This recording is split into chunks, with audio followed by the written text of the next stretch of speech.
सुंदर नगर में हरिलाल नाम का एक व्यापारी रहता था। उस व्यापारी ने एक हाथी पाल रखा था। विधाता के निश्चित समयानुसार एक दिन उस हाथी की मृत्यु हो गई। यमराज के दूत उस हाथी की आत्मा को यमलोक लेकर गए। बताओ चित्रगुप्त, इस हाथी के कर्मों का लेखा जोखा क्या निकलता है? प्रभु, इस हाथी ने अपने जीवन में कभी भी गलत काम नहीं किया है। इसके कर्म काफी अच्छे रहे हैं। अच्छा, ये तो बहुत अच्छी बात है। हम तुम पर प्रसन्न हैं गजराज, क्योंकि तुमने अपने जीवन में हमेशा सत्कर्म ही किए हैं। इसीलिए मांगो, तुम क्या इच्छा रखते हो?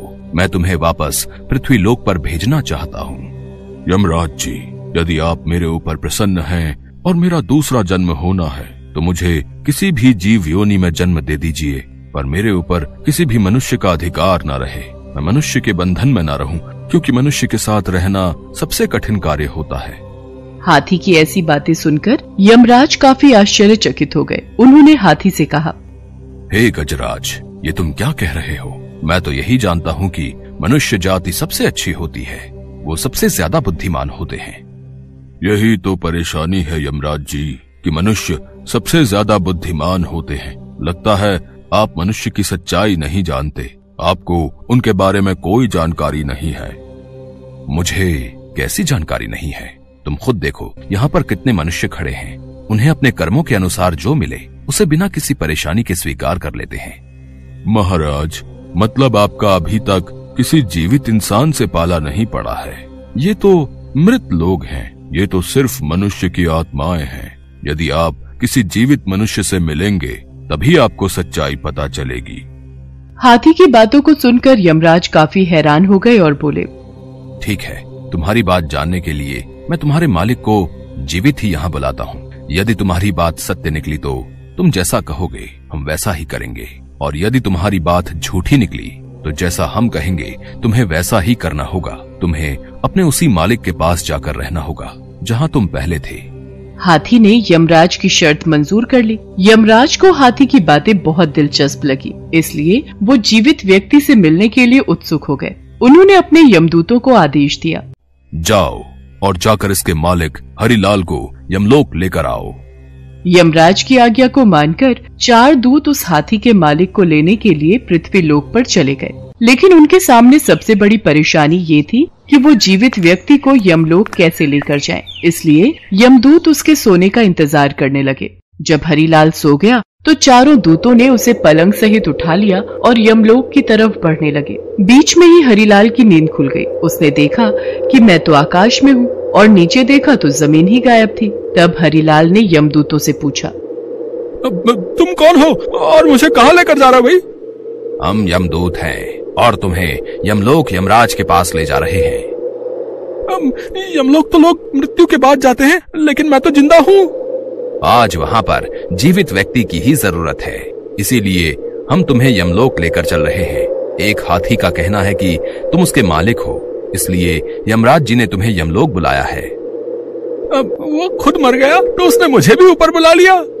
परेशान हरिलाल ने तरकीब लगाने की सोची ताकि उसका जीवन सुरक्षित रहे। हरिलाल बचने का उपाय सोचता रहा। तभी उसकी नजर अपने पलंग के ऊपर रखे कागज और कलम पर गई। उसने कागज और कलम उठाया और उस पर कुछ लिखा। थोड़ी देर में वो यमलोक पहुंच गया। हरिलाल को देखकर यमराज जी जोर जोर से हंसने लगे। ये देखो, तुम्हारा मालिक आ गया। वैसे गजराज, तुम इतने विशालकाय ताकतवर जानवर होकर इससे डर रहे हो।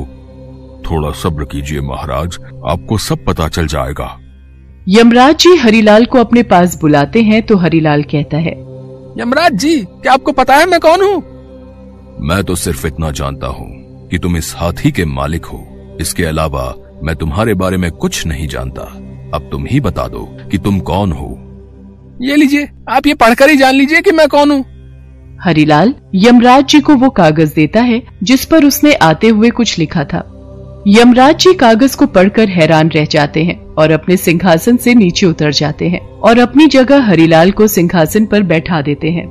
यमराज जी, आज से यमलोक पर से आपका शासन समाप्त हुआ। मैं यहाँ का राजा हूँ। मैं जैसा कहूँगा हर किसी को वैसा ही करना होगा। अब देखिए यमराज जी, आगे आगे क्या होता है। अब से स्वर्ग और नरक का झंझट खत्म। सभी मरने के बाद स्वर्ग जाएंगे।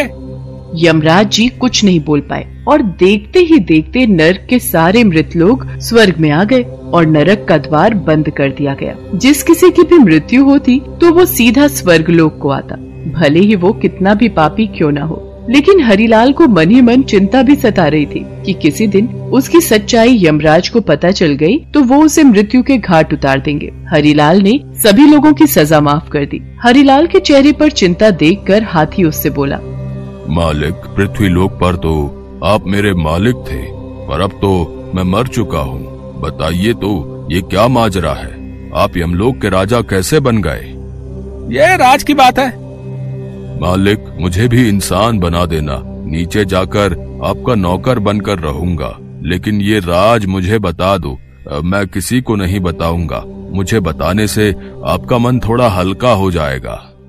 अच्छा ठीक है, मैं तुझे बताता हूँ। यमदूत जब मुझे लेकर आ रहे थे तो संयोग से मेरे पास एक कागज और कलम थी। मैंने उस पर लिख दिया, यमराज जी, धरती पर से जो मनुष्य आपके पास आ रहा है उसे अपना सिंहासन दे देना, अब से यही मनुष्य यमलोक का राजा होगा। मैंने युक्ति लगाई और वो सब लिखकर उसके नीचे भगवान विष्णु के हस्ताक्षर कर दिए।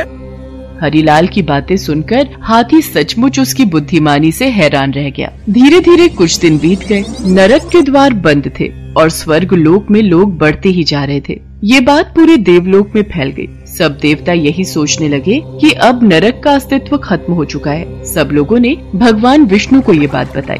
भगवान विष्णु इस बात से हैरान थे कि आखिर यमलोक में कौन आ गया है जिस कारण ये सब हो रहा है। भगवान विष्णु यमलोक पहुंच गए और देखा कि यमलोक के द्वार पर यमराज बैठे हुए थे। ये देखकर भगवान विष्णु ने यमराज से कहा, यमराज जी, यदि आप बाहर बैठे हुए हैं तो यमलोक के सिंहासन पर कौन है? यमलोक को कौन चला रहा है? हे नारायण, ये आप क्या कह रहे हैं? आपने ही तो इंसान को मेरे स्थान पर नियुक्त किया था और आप ही इस तरह से अनजान बन रहे हैं। उस इंसान ने मुझे जो कागज दिया था उसमें साफ साफ लिखा था कि मैं उसे अपना सिंहासन दे दूं और उस पर आपके हस्ताक्षर भी थे। अगर आपको यकीन न हो तो ये देखिए, मैंने इंसान को यमलोक में नियुक्त किया है। मैंने तो ऐसा कभी नहीं किया। कौन है वो? भगवान विष्णु थोड़ी देर सोचने के बाद कहते हैं, यमराज जी, कहीं आपने किसी जीवित व्यक्ति को तो यमलोक में नहीं बुला लिया? सही कह रहे हैं प्रभु, मैंने जीवित इंसान को ही यमलोक में बुलाया है। यमराज जी ने शुरू से लेकर अब तक की सारी बात भगवान विष्णु को बताई। यमराज जी की बातों को सुनने के बाद भगवान विष्णु को हंसी आ गई और वो मुस्कुराने लगे। यमराज जी, आप अभी भी नहीं समझ पाए। उस मनुष्य ने आपको झूठा पत्र दिया था। उस पर मेरे नहीं बल्कि उसके खुद के हस्ताक्षर थे जो उसने मेरे नाम से किए थे। अगर वो ऐसा न करता तो आप उसे विद्वान नहीं समझते और आपको उसकी होशियारी का अंदाजा कैसे लगता? भगवान विष्णु की बात को सुनकर यमराज जी ने दोनों हाथों से अपने सिर को पकड़ लिया। अब उन्हें सारा माजरा समझ में आ चुका। इसके पश्चात भगवान विष्णु यमराज जी के साथ यमलोक पहुंचते हैं। उन्हें सामने देखकर हरिलाल अपने सिंहासन से उठ खड़ा होता है। हे प्रभु, मुझे तो आपका ही इंतजार था। मैं कब से यही सोच रहा था कि कब आपके दर्शन होंगे और मुझे इस कार्य से मुक्ति मिलेगी। तुम बहुत चालाक हो हरिलाल। देखा यमराज जी, जीवित व्यक्ति को यमलोक बुलाने का क्या परिणाम हुआ। अब इसको दिख रहा है कि मैं इसे दंड देने वाला हूँ, तब ये मुझे खुश करने में लग गया है। मैं समझ गया प्रभु। किसी भी इंसान को समझना किसी के लिए आसान नहीं है। आज मैं मान गया कि इंसान सचमुच अपनी बुद्धिमानी से कुछ भी कर सकता है। गजराज, तुम्हारी बात सही साबित हुई, इसलिए मैं तुम्हें भी पृथ्वी लोक पर मनुष्य बनाकर भेजूंगा। अब तो तुम खुश हो। तुम्हें तुम्हारे अच्छे कर्मों का फल मिल रहा है। तुम्हें किसी का बंधक नहीं बनना पड़ेगा। तुम अपनी जिंदगी को आजादी से जी सकोगे। यमराज की बातें सुनकर हाथी खुशी से सिर हिला देता है। इसके पश्चात यमराज जी हाथी को भी मनुष्य रूप में धरती पर भेज देते हैं और हरिलाल के दिमाग से भी यमलोक की सारी बातें निकालकर वापस पृथ्वी लोक पर लौटा देते हैं।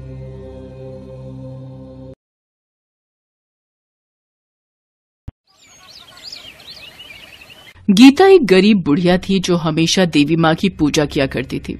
गीता के बेटा बहू एक एक्सीडेंट में चल बसे। फिर उसकी पोती उसके पास ही रहने लगी। अब उसकी पोती भी बड़ी हो चुकी थी। गीता अपनी पोती की शादी करना चाहती थी तो वो देवी माँ से कहती है, हे देवी माँ, मेरी पोती अब बड़ी हो गई है। मैं चाहती हूँ इसके योग्य वर मिले। मैं इसके हाथ पीले कर दूंगी और मैं अपने फर्ज से मुक्त हो जाऊंगी। हे माँ, मेरी बेटी की शादी जल्दी ही हो गई तो मैं नवरात्र के सारे व्रत रखूंगी। गीता ऐसा बोलकर माता के चरणों में प्रणाम करती है और उठकर चली जाती है। तभी उसकी पोती उससे कहती है, दादी माँ, आप देवी माँ की इतनी भक्ति करती हो, क्या देवी माँ आपकी विनती सुनती हैं? क्या एक बार में ही लोगों की बात सुनती हैं क्या? हाँ बेटा, देवी माँ सबकी विनती सुनती है, वो मेरी भी जरूर सुनेगी। और बेटा, तुम्हें भी देवी माँ की पूजा करनी चाहिए और उनसे आशीर्वाद लेना चाहिए। दादी माँ, मैं तो नहीं जानती कि देवी माँ सबकी सुनती है या नहीं, पर अगर आपका उन पर इतना अटूट विश्वास है तो मैं भी उनकी पूजा जरूर करूंगी। बहुत अच्छे मेरे बच्चे, तो अब देखना देवी माँ तुम्हारे जीवन को कितना सुंदर बना देंगी और जल्द ही एक योग्य वर से तुम्हारी शादी करवा देंगी। ऐसा कहकर गीता सो जाती है। तभी रात में उसे यमदूत जी दिखाई देते हैं और गीता से बोलते हैं, गीता, चलो मेरे साथ, हम तुम्हें लेने आए हैं। आप कौन हैं? मुझे अपने साथ क्यों लेकर जाना चाहते हो? हम यमदूत हैं और हमें यमराज जी ने तुम्हारे प्राण लेने के लिए भेजा है। अब तुम्हारा समय पूरा हो चुका है, इसलिए हम तुम्हें लेने आए हैं। यमदूत जी, ऐसा न कहें। मेरी पोती विवाह योग्य है और उसका इस दुनिया में मेरे अलावा कोई नहीं है। अगर आप मुझे अभी लेकर चले गए तो मेरी पोती की शादी कैसे होगी? मैं चाहती हूँ मेरी पोती की शादी मेरी आंखों के सामने हो जाए, जिससे उसे बाद में कोई परेशानी ना हो।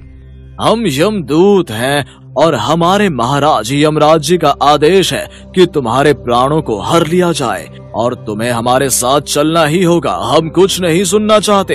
वैसे भी यमराज जी के फैसले के विरुद्ध हम नहीं जा सकते। मैं तुम्हारे साथ अभी नहीं जा सकती, मुझे मेरे फर्ज पूरे करने हैं। तुम्हें मेरे साथ चलना ही होगा, या तो प्यार से, अन्यथा जबरदस्ती। नहीं नहीं, महाकाली, मेरी रक्षा करो। आप तो जानती हो मेरी पोती का मेरे अलावा कोई नहीं है। मुझे मौत से डर नहीं लगता, लेकिन मेरे मरने के बाद मेरी पोती का क्या होगा? हे देवी माँ, मेरी रक्षा करो। गीता, हमारी बात मान लो, हम कल के दूत हैं, तुम्हें हमारे साथ चलना होगा। अगर तुम काल के दूत हो तो मैं भी महाकाली की पुजारन हूँ, जो काल से भी बड़ी है, और तुम देख लेना वो मेरी रक्षा अवश्य करेंगी। ठीक है, अगर तुम चाहती हो तो हम तुम्हारे साथ जबरदस्ती करें तो ये भी सही है, पर हम अपने प्रभु का कहना अवश्य ही मानेंगे। फिर यमदूत बुढ़िया को छूते हैं। उन्हें एक जोर का झटका लगता है। अरे, ये कैसा झटका था? आज तक हमने इतने लोगों के प्राण हरे हैं, लेकिन कभी ऐसा नहीं हुआ। आखिर ये सब कैसे हो रहा है? तभी महाकाली की आवाज यमदूत के कानों में पड़ती है। यमदूत, मैं तुम्हें आदेश देती हूँ कि तुम अभी गीता के प्राणों को नहीं हरोगे। जब मेरा आदेश होगा तब तुम गीता के प्राणों को ले जाना, पर तब तक तुम इसको कोई नुकसान नहीं पहुँचाओगे। तुम कौन हो जो हमें ऐसे आदेश दे रही हो? हम सिर्फ अपने प्रभु यमराज का आदेश मानते हैं, उनके अलावा किसी का नहीं मानते। मैं ही दुर्गा हूँ, मैं ही काली, मैं ही महाकाली हूँ।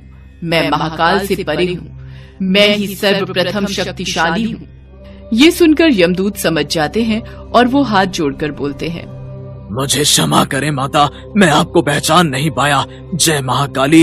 इतना कहकर यमदूत वहाँ से यमराज जी के पास चले जाते हैं। यमदूत, मैंने तुमसे कहा था कि उस बुढ़िया के प्राण लेकर आ जाना, पर तुम तो खाली हाथ ही आ गए। अब तुम अपने प्रभु का आदेश नहीं मानते, तुम उसके प्राण क्यों नहीं लेकर आए? हम गए थे महाराज, पर महाकाली का आदेश था जब तक उस बुढ़िया के प्राणों को ना हरे जाए, जब तक महाकाली आदेश ना करे। ऐसा कैसे हो सकता है? कोई भी देवी देवता मेरे कार्य के विरुद्ध नहीं जाते, न ही कोई बाधा डालते हैं। तो फिर इस बार महाकाली ऐसा क्यों कर रही है यमदूत? पता नहीं महाराज, लेकिन हम महाकाली के आदेश के विरुद्ध नहीं जा सकते, इसलिए हम वापस आ गए हैं। ठीक है, हम स्वयं ही उस बुढ़िया के प्राण लेने जाते हैं। देखते हैं महाकाली हमें कैसे रोकती हैं। फिर यमराज बुढ़िया के घर पहुंच जाते हैं और उसके प्राणों को हरने की कोशिश करते हैं, लेकिन जैसे ही वो बुढ़िया के शरीर को छूते हैं तो यमराज के शरीर में कंपन आ जाती है, जिस कारण यमराज क्रोधित होकर कहते हैं, किस शक्ति का इतना साहस है जो मुझे इसके प्राण लेने से रोक रहा है? सामने आओ, जो भी मेरे कार्य में बाधा बन रहा है अंजाम सही नहीं होगा। हे यमदेव, आप भूल रहे हो कि मैंने आपके यमदूत को कहा था, जब तक मेरा आदेश ना हो आप इस बुढ़िया के प्राण नहीं हरोगे। पर महाकाली, ये होनी है, ये तो होकर ही रहेगी। इसे तो कोई नहीं टाल सकता। इसे ना तो आप टाल सकती हैं, ना तो मैं। यही विधि का विधान है। फिर यमराज बुढ़िया के दोबारा प्राण छीनने की कोशिश करते हैं तो महाकाली गुस्से में आ जाती हैं और यमराज जी के शरीर को बहुत छोटा बना देती हैं। ये देखकर यमराज जी बहुत घबरा जाते हैं और गायब होकर ब्रह्मदेव के पास पहुंचते हैं और बीती हुई घटना ब्रह्मदेव को बताते हैं। आप जानते हैं माँ दुर्गा समस्त शक्ति हैं और समस्त शक्ति की संरचना भी वही है। अगर आपको पहले की तरह होना है और महाकाली के इस बंधन से मुक्ति पानी है तो आपको माँ दुर्गा का ध्यान करना होगा। वही आपको इससे मुक्ति करा सकती हैं। ठीक है ब्रह्मा जी, आप जैसा कहेंगे हम वैसा ही करेंगे। हम दुर्गा माता का ध्यान करेंगे और उनको प्रसन्न करेंगे। यमराज जी, कल से नवरात्रि शुरू होने वाले हैं। देवी माँ को खुश करने के लिए ये 9 दिन बहुत महत्वपूर्ण है। आप माँ दुर्गा का 9 रूपों की आराधना करो। माँ आपके कष्टों का निवारण अवश्य करेंगी। फिर यमराज जी माँ दुर्गा के नवरात्रों को रखना शुरू करते हैं। उधर गीता भी सुबह उठती है और बोलती है, क्या सच में कल रात यमदूत मेरे प्राणों को लेने आए थे? पर अगर वो सच में थे तो बिना मेरे प्राण लिए वापस कैसे चले गए? जो भी हो, ये सब मेरी महाकाली का चमत्कार है। फिर गीता भी बड़ी श्रद्धा से महाकाली के नवरात्र के व्रत पूर्ण करती है। यमराज जी के नवरात्रि पूरे होते ही दुर्गा माँ उनके सामने प्रकट होती है। यमराज जी, मैं तुम्हारी आराधना से प्रसन्न हूँ। बताओ तुम्हें क्या वरदान चाहिए? माँ, मुझे मेरा पहले जैसा ही शरीर चाहिए। मैंने अज्ञानता में गलती कर दी, मुझे क्षमा कर दे माँ महाकाली। मैं महाकाली की शक्ति को पहचान नहीं पाया। हे माँ, मुझे क्षमा करें। यमराज जी, महाकाली मेरा ही एक स्वरूप है। महाकाली की शक्ति के सामने महादेव भी नमन करते हैं। पर यमराज जी, मैं आपका पश्चाताप देखकर आपकी भूल को क्षमा करती हूँ और आपको आदेश देती हूँ कि जब तक बुढ़िया की पोती की शादी नहीं हो जाती तुम उसके प्राणों को नहीं हरोगे। फिर महाकाली माँ दुर्गा की बात मानकर यमराज जी को पहले जैसा बना देती है। फिर कुछ ही दिनों में बुढ़िया को एक अचानक वर मिल जाता है और वो अपनी पोती की शादी कर देती है। फिर यमराज जी बुढ़िया के सामने प्रकट होते हैं। गीता, तुम्हें हमारे साथ चलना होगा। यमराज जी, अब मुझे चलने में कोई संकोच नहीं है। जय महाकाली। मैं जानती हूँ आपने उस वक्त मेरे प्राणों की रक्षा की थी। आप अपने समस्त भक्तों पर ऐसे ही कृपा बनाए रखें। जय हो महाकाली की।